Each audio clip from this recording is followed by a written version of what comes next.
Welcome to the video lecture series on embedded system. So I am Sajita. So let us move deeper into the various parts and the introduction of embedded system. So this lecture series is mainly about bringing and working into the embedded systems in practicality. So let us see how we are going to move into this journey. As I mentioned earlier, so we are going to see about major of the applications or how to create projects using embedded systems and what are its applications. So coming to the introduction of embedded systems and Arduino, we can see how beautiful this embedded system is, and you can also explore how this Arduino is going to help you in developing various projects which are based on embedded system. So what is an embedded system? So it is generally a dedicated, purposely it is done, a specialized microprocessor based system designed to perform specific or predefined task. So it is highly reliable also, and it is highly efficient also. So apart from that, it is found everywhere. You can easily see or get the embedded system because in our day-to-day life, it has become very, very easy for us to proceed with, or it has become very, very easy that we all have started using the embedded system.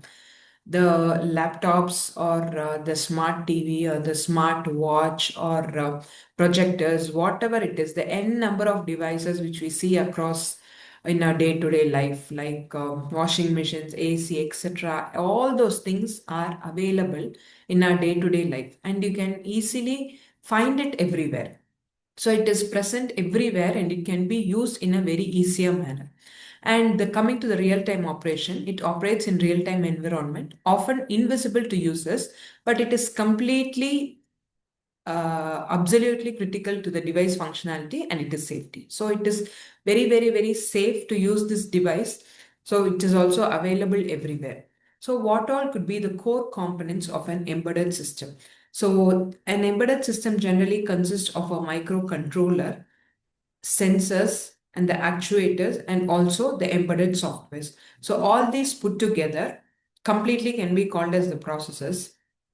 I mean, like with the help of a memory device also and an input output device. But here we see that microcontroller acts as the brain that executes the programmed instruction, and it manages the system resources and coordinates all operations within the embedded system. And the sensors, it input device that gathers all the necessary information and converts it into an electrical quantity and then feeds it to the system. So actuators are the output devices that perform the physical actions based on the microcontroller commanders such as motors, LEDs, speakers, as well as servo mechanisms. And next comes the embedded software. It is a specialized firmware code which makes the microcontroller to behave in the way how it is supposed to behave. So without the embedded software, the embedded systems is not going to perform its operation. So generally an embedded can be called as the combination of hardware as well as the software. So what is the major difference between a microcontroller and the microprocessor? Generally, a microcontroller has an integrated CPU, memory, and peripherals on a single chip, optimized specifically for control and monitoring tasks. The power consumption is also very low and it is a cost-effective design, perfect for dedicated and real-time applications. Whereas the microprocessor, CPU, it consists of CPU only, and it requires an external memory and peripheral devices. It is primarily used in general purpose computing systems, and it has a very higher processing power but increased complexity. And it is common in personal computers and servers. The embedded systems predominantly use microcontrollers for their efficiency, integration, and cost effectiveness in a specialized applications. So this slide concludes that microcontrollers can be used for a specified application and microprocessor can be used for the general purpose applications. So coming to the introduction of Arduino, it can be called as a gateway to the embedded systems. So it is an open source platform where we can develop enormous number of projects, and the programming done here, as I said, embedded generally consists of hardware as well as software, and the program here is a very simplified version. So, and the ecosystem in which it can be used is very large. So you can see here that it is an open source platform that combines accessible hardware with software, making embedded system development approachable for anyone and everyone. Simplified programming, the user-friendly IDE, that is the Arduino IDE, and the programming language based C or C++ that abstracts complex microcontroller operations into a simple, readable commands. And you can see that it is widely used in various ecosystem. The range of sensors, actuators, and the shields for the rapid prototyping and the development is enormous as far as Arduino IDE is concerned. So coming to the Arduino board. So the Arduino UNO is a most popular choice.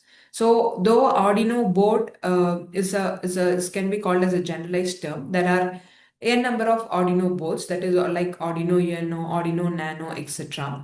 And coming to the Arduino UNO, it is one of the most popularly used as well as widely used board. And it has an Atmega microcontroller, which is the heart of the board, with 32 KB flash memory and 2 KB SRAM, static RAM, and it works with a clock speed of 16 megahertz. And it consists of digital and analog input output pins. So there are 14 digital pins and there are 6 analog pins starting from A0 to A5. And coming to the power and programming, USB port for code upload as well as power, an external power jacket, the reset button, and the built-in LED for testing and feedback are the other features which are available in the Arduino UNO board. So why Arduino for the embedded systems? So we can see that here it is a highly cost-effective and an inexpensive hardware, and it is it is a free development tool that makes the embedded system very accessible to anyone, like students or anyone who's carrying out the project as for hobby. Anyone can use this Arduino environment, go with this Arduino environment, because the IDE as well as the hardware part of it, that is the microcontroller, is easily available, and it is a cost effective one, and it is a cross platform one because it can run in any OS like Windows, Mac, Linux, etc. And there are n number of people who actually use this, and so the availability of the libraries are also very high. And coming to the prototyping, it is very easy for us to prototype with this Arduino environment. So it creates a lot of helping us to create a lot of proof of concepts and designs for the production systems.